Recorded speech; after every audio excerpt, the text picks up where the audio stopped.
He made the altar of burnt offering of acacia wood. It was square, its length was 5 cubits, its width was 5 cubits, and its height was 3 cubits. He made its horns on its 4 corners. Its horns were of one piece with it, and he overlaid it with brass. He made all the vessels of the altar, the pots, the shovels, the basins, the forks, and the fire pans. He made all its vessels of brass. He made for the altar a grating of a network of brass, under the ledge around it beneath, reaching halfway up. He cast 4 rings for the 4 ends of brass grating, to be places for the poles. He made the poles of acacia wood, and overlaid them with brass. He put the poles into the rings on the sides of the altar, with which to carry it. He made it hollow with planks. He made the basin of brass, and its base of brass, out of the mirrors of the ministering women who ministered at the door of the tent of meeting. He made the court. For the south side southward, the hangings of the court were of fine twined linen, 100 cubits. Their pillars were 20, and their sockets 20 of brass. The hooks of the pillars and their fillets were of silver. For the north side 100 cubits, their pillars 20, and their sockets 20 of brass. The hooks of the pillars and their fillets of silver. For the west side were hangings of 50 cubits, their pillars 10, and their sockets 10. The hooks of the pillars and their fillets of silver. For the east side eastward 50 cubits. The hangings for the one side were 15 cubits, their pillars 3, and their sockets 3. And so for the other side. On this hand and that hand by the gate of the court were hangings of 15 cubits, their pillars 3, and their sockets 3.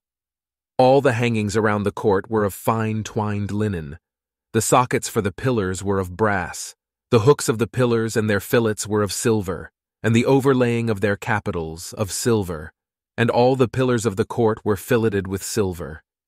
The screen for the gate of the court was the work of the embroiderer, of blue, purple, scarlet, and fine twined linen. 20 cubits was the length, and the height in the width was 5 cubits, like to the hangings of the court. Their pillars were 4, and their sockets 4 of brass, their hooks of silver, and the overlaying of their capitals, and their fillets of silver. All the pins of the tabernacle, and around the court, were of brass. This is the amount of material used for the tabernacle, even the tabernacle of the testimony, as they were counted, according to the commandment of Moses, for the service of the Levites, by the hand of Ithamar, the son of Aaron the priest. Bezalel the son of Uri, the son of Hur, of the tribe of Judah, made all that Yahweh commanded Moses.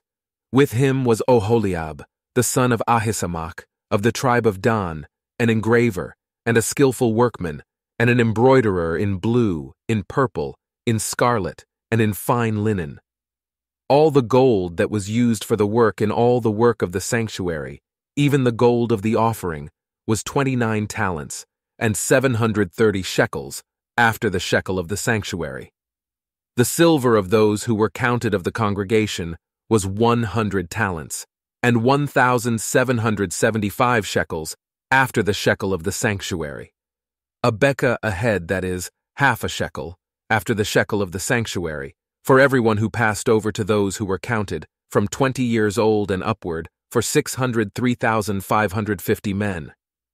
The 100 talents of silver were for casting the sockets of the sanctuary, and the sockets of the veil, 100 sockets for the 100 talents, a talent for a socket.